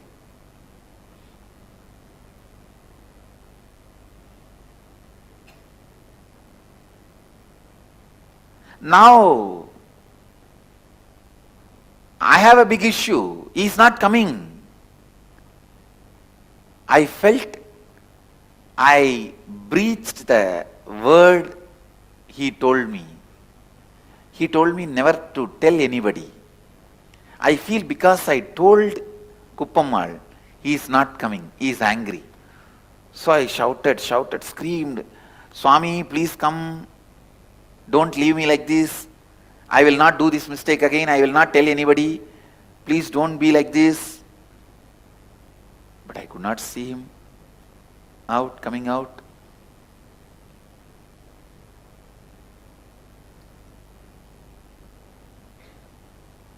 One side when I remembered, she told me, Kuppamal told me, he is directly Mahadeva, Shiva, living here in Arunachala.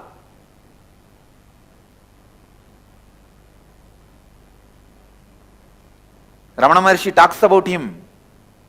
Great Siddhas have seen him. One side that was making my body just explode in joy, bliss. He himself came and gave Kavi to me. Other side, now he is not coming. So that was just squeezing my heart.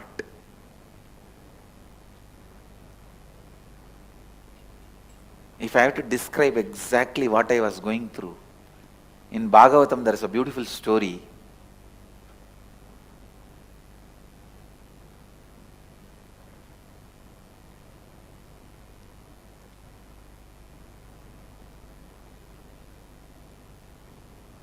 One Gopika wants to go and see Krishna middle of the night. He is sitting in the forest and playing the flute. That sound is coming to her bedroom. Husband is not there. So she runs secretly to go and see him and come back. But the moment she came to the main door of the house, she saw the mother-in-law sitting and combing the hair of the daughter-in-law. Sister-in-law, sorry. Mother-in-law sitting and combing the hair of her sister-in-law. Even now in any Indian village, if you go and see, if you see 10 houses, in 5 houses you can see this scene. Mother sitting and combing the hair of the daughter on the doorstep. I thought, oh God, from the time of Bhagavatam we have not changed. 5,000 years tradition. Sitting on the door frame and mother combing the hair of the daughter.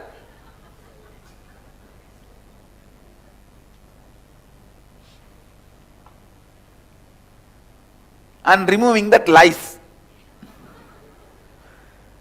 This is almost like a 24-hour job. If they don't have, in those days no other entertainment, na? Only this hair combing. You comb my hair, then I will comb your hair. So beautifully Vyasa describes. I have to tell you the exact scene. The Gopika runs. The main door frame, the mother-in-law is sitting and the sister-in-law is sitting and she is combing the hair. Seeing that scene, she just stands in this door frame itself, her door frame itself, and holding the door frame with one hand. One side, when she listens the music of Krishna's flute, all the extraordinary, ecstatic memory of the time she had with Krishna and the memory of Krishna, she is in bliss. Next moment, this sister-in-law and mother-in-law are sitting like buffaloes. Because both of them are there, she cannot go out. They will ask, hey, where are you going in the middle of the night? When husband is also not there, alone. So if she steps out of the house, her character will be questioned. And they are also hearing the music of the flute. I don't know, from that time I think this mother-in-law and sister-in-law never get your devotion and understand what you live and what you go through. Anyhow, whatever it is.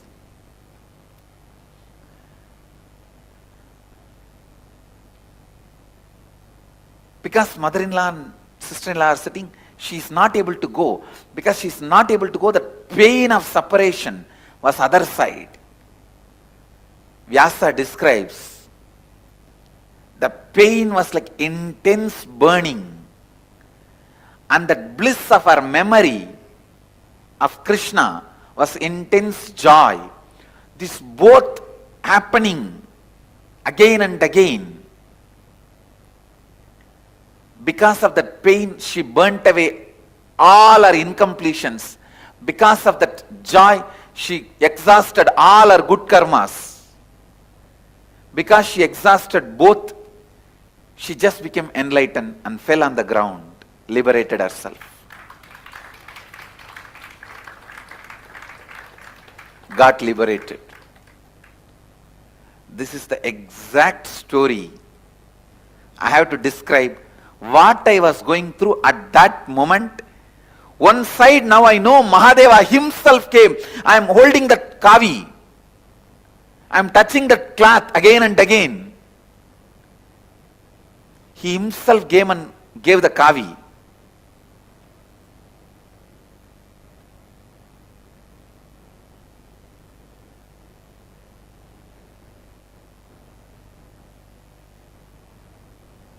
The joy, ecstasy, pride, bliss, all that.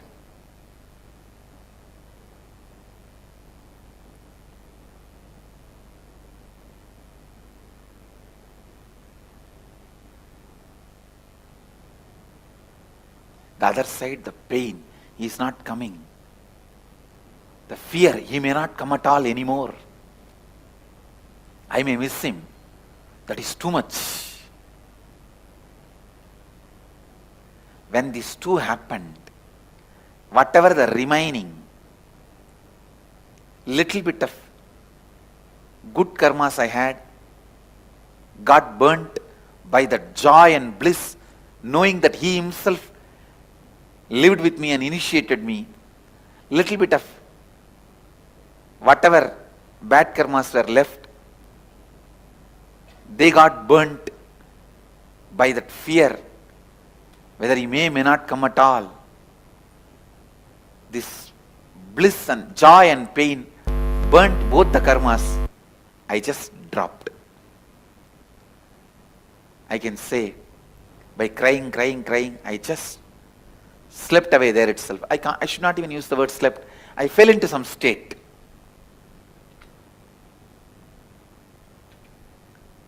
I got lost.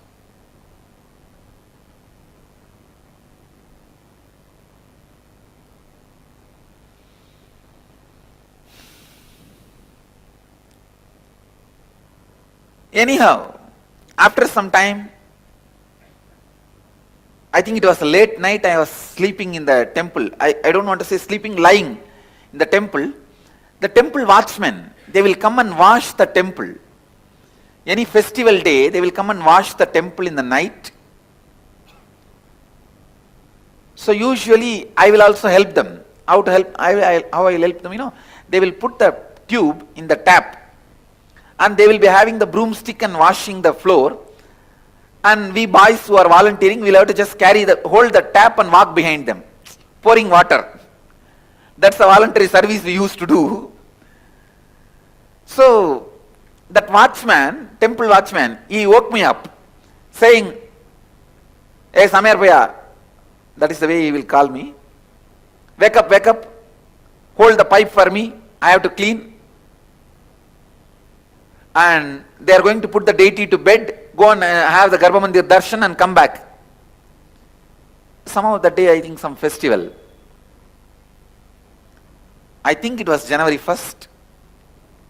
But still I am not able to completely corroborate with other things. Anyhow, so the deity was put to bed a little late. He said, go and have darshan in the Garbha Mandir. They are going to close the Garbha Mandir. They are going to put the deity into the bed. Then come back and hold me the pipe. Hold the pipe for me to clean the floor. I said, okay, and I rushed. I was in that same space and state.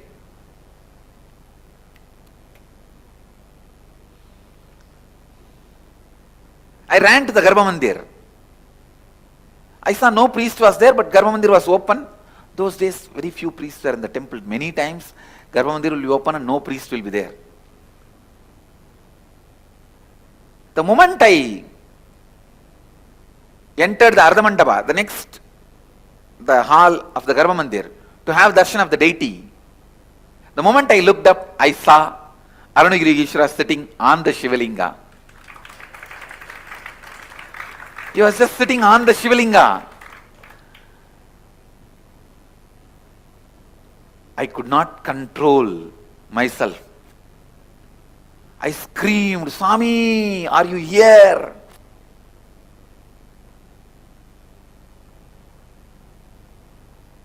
Why you did not come when I called? I was talking all this and I was rushing near to touch him. Even though we were not supposed to enter the Garbha Mandir. I don't think I have entered the Garbha Mandir, but I rushed towards him.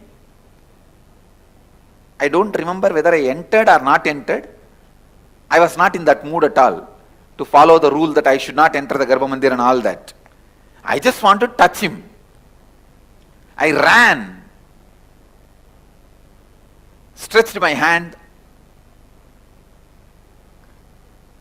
to touch him.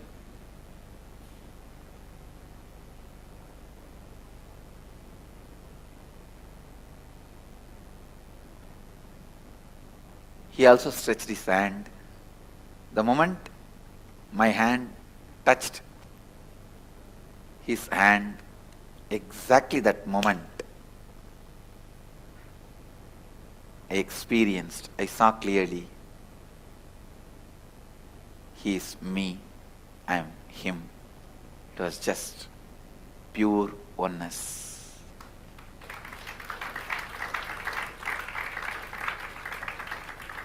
Pure oneness. That unclutching has happened exactly at that moment.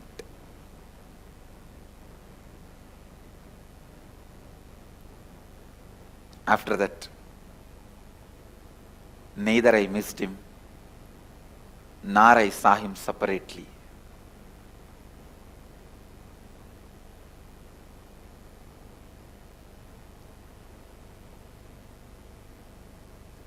That is the exact moment, experientially, the unclutching.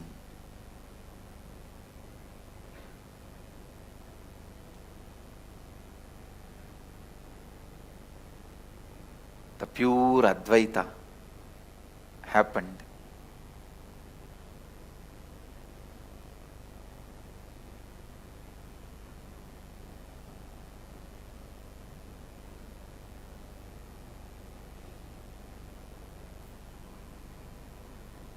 Whatever words you may use, Advaita, Aham Brahmasmi.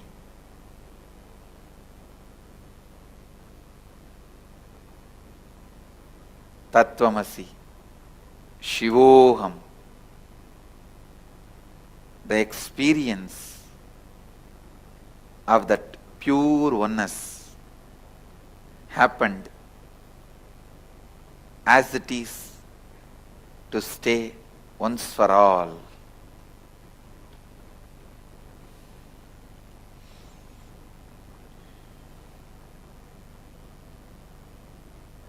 I bless you all with all my integrity, authenticity, responsibility, and enriching and causing. Let you all experience the ultimate, pure Advaita, the oneness. Shivoham. Shivoham.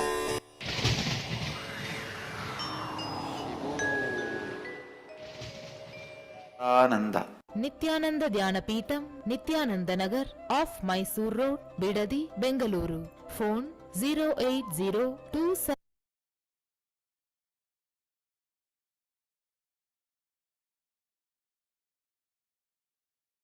Nityanandam, everyone.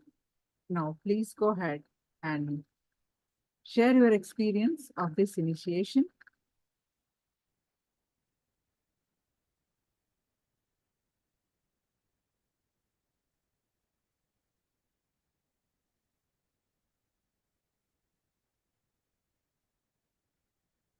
And post your powerful cognitions. We're going to do the power manifestation of consciousness over matter. Tears and goosebumps. Thanks for showing us this video again. It doesn't feel the same when I watch all by myself on YouTube. Yes.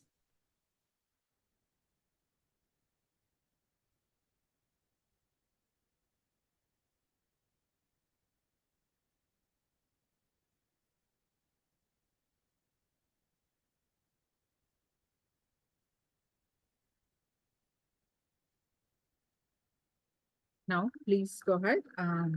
Jenny says, so great and beautiful when I hear this. Wonderful, Mark.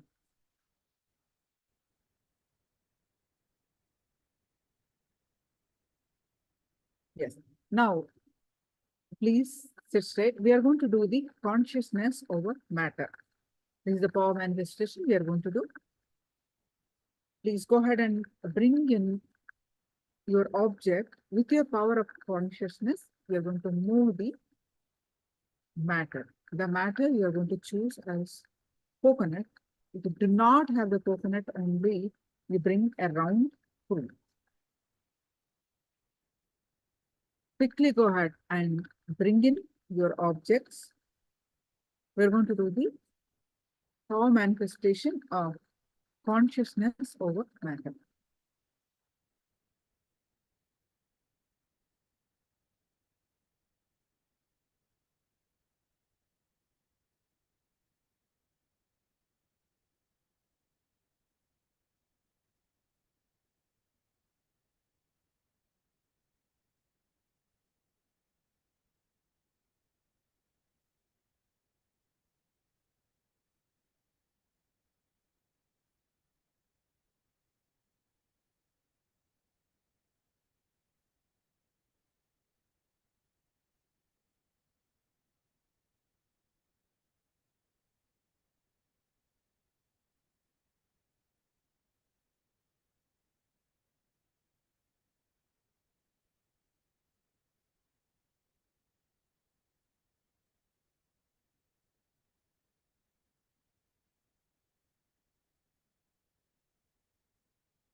Coconut.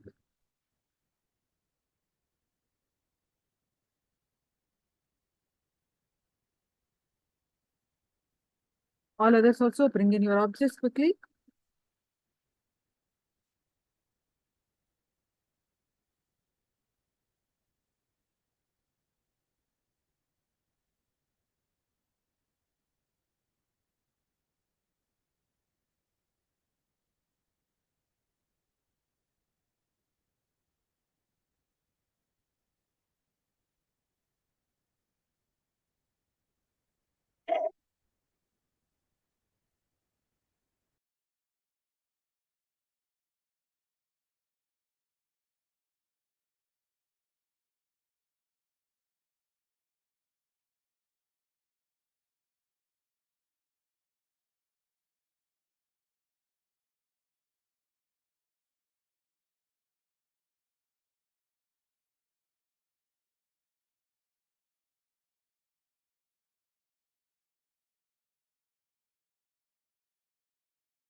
Please sit straight with your head and back straight line. Hold your object in your palm. Your palm should be straight line.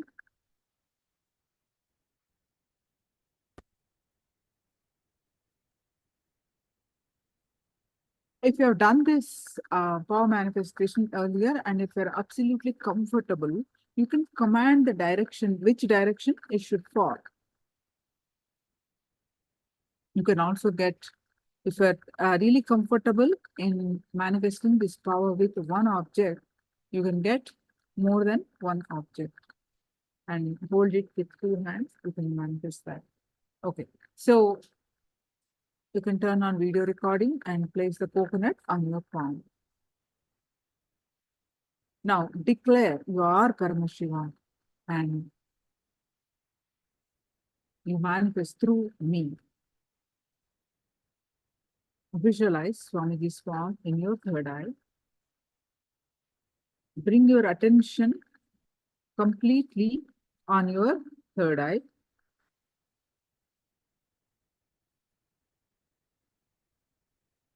Any thought that are coming, let it come, let it go.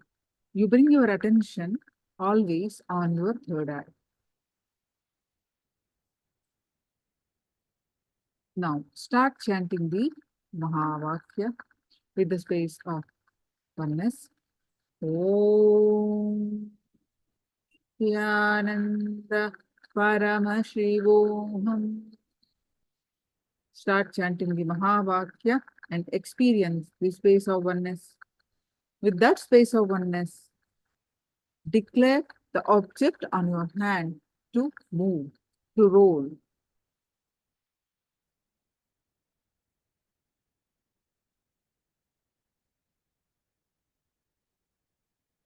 So start chanting the Mahavakya. Power of Nityananda Paramashivoham. Om Nityananda Paramashivoham.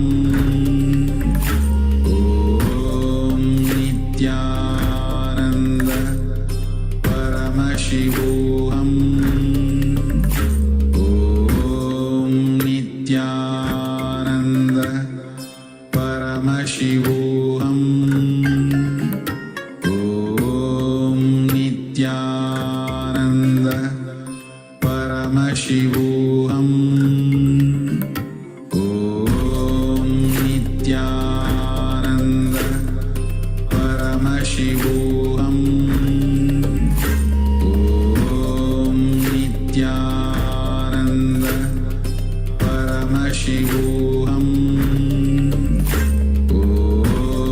Nityananda Paramashivoham. Om Nityananda Paramashivoham. Om Nityananda Paramashivoham.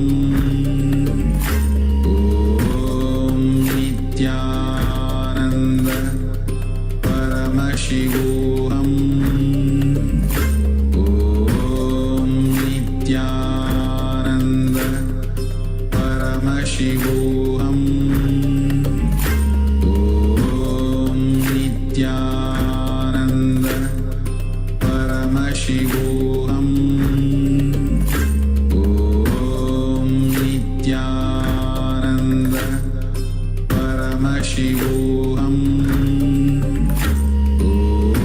Om Nityananda Paramashivoham. Om Nityananda Paramashivoham. Om Nityananda Paramashivoham. Om Nityananda Paramashivoham. Om Nityananda